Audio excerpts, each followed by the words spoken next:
Из писмо на хаджи Ненчо Палавеев до Константин Муравиев, министър на народното просвещение. Многоуважаеми господине министре,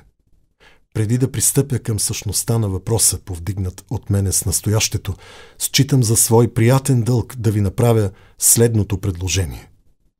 Долуподписаният хаджи Ненчо Д. Палавеев от град Копривщица от ранно детство до старини прекарал извън пределите на милото ни отечество, отдаден на търговия, чрез която имах възможност да обходя много търговски центрове и търговски пристанища, макар и далеч от родината, последната ми е била винаги до сърцето. Чужбина, макар и с разклатено здраве, аз не престанах да мисля за доброто на милото ни отечество и по една необходимост на предналата ми възраст ме принуди да се върна в България.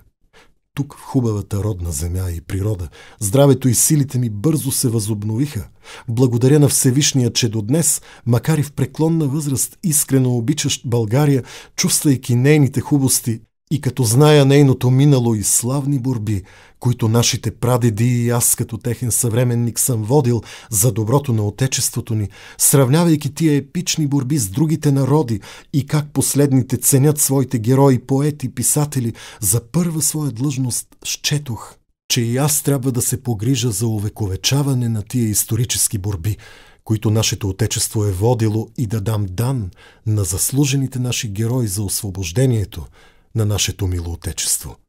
С малко или много средства, които дадох на последното, въздигнах паметници на заслужилите наши герои, които в тъмното робско минало са озарявали пътя на народното пробуждане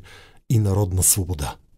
За постигане на горните цели въздигнах в родния си град читалище театър, съзидах паметник за априлското въстание през 1876 година, реставрирах църквите и училищата, които бяха съзидани от моите праотци и които се бориха за духовната и политическа свобода на нашия народ. Подпомогнах ред трудолюбиви организации за постигане на целта, за която са създадени, и им пожелах достойна служба за родината. Господине министре, много често съм се замислял и върху ролята на нашето класно училище, което датира още от 1846 година и което в тъмната епоха създаде чалъковци, геровци, каравеловци, чомаковци, груевци, дановци, бенковски, каблешков, Попстоянов и ред други ратници в областта на духовното и политическо пробуждане на българщината. Макар че това училище в разни времена се е развивало и е достигало до пълна гимназия, днешното му състояние и положение не ме радва и доста ме е огорчило.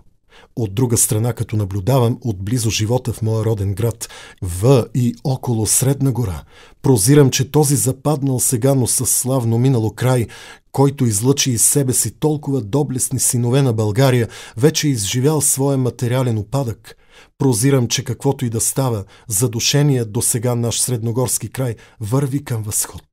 Всичко онова, което е направено до сега, което е построено и което тепърва ще има да се строи, ще докара стопанското, икономическо и духовно повдигане на родния ми град и заселищата около Средна гора, но пък е необходимо по-събудено гражданство, по-интелигентно и такова, което може по-лесно и по-скоро да схваща положението и нуждите на момента и съобразено с тях да предприема икономическото, стопанското и духовното повдигане на този край.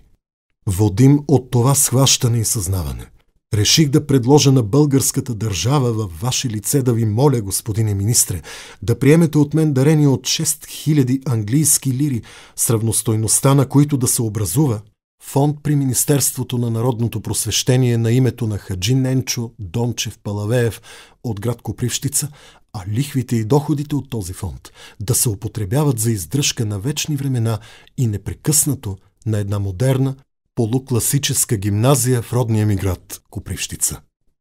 Условията на дарението ми са следните.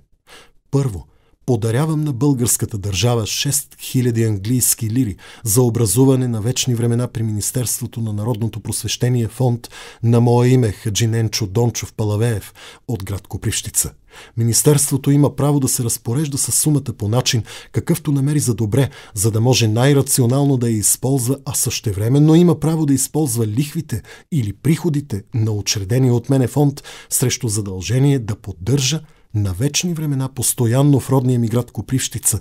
една полукласическа гимназия с изучаване на новите езици, носеща името Модерна полукласическа гимназия Любен Каравелов, възобновена и издържана с иждивението на благодетеля Хаджи Ненчо Дъпалавеев. Второ, сумите на фонда не бива в никой случай да се накърняват. Четвърто, желателно е гимназията да приеме ученици и ученички с примерно поведение, запазени от крайни идеи и лоши влияния, и то не само от град Копривщица, а от целия средногорски край, от съседните на град Копривщица околии – Пловдивска, Карловска, Пирдопска, Панагюрска, Тетевенска, и ако не се попълни числото на класовете, може да се вземат ученици и ученички и от други градове и села на България при същите условия. Моля ви, господине министре, да приемете уверението в моите съчувствия и преданост към делото, на което вие тъй ревностно служите. София, 1 януари 1932 година.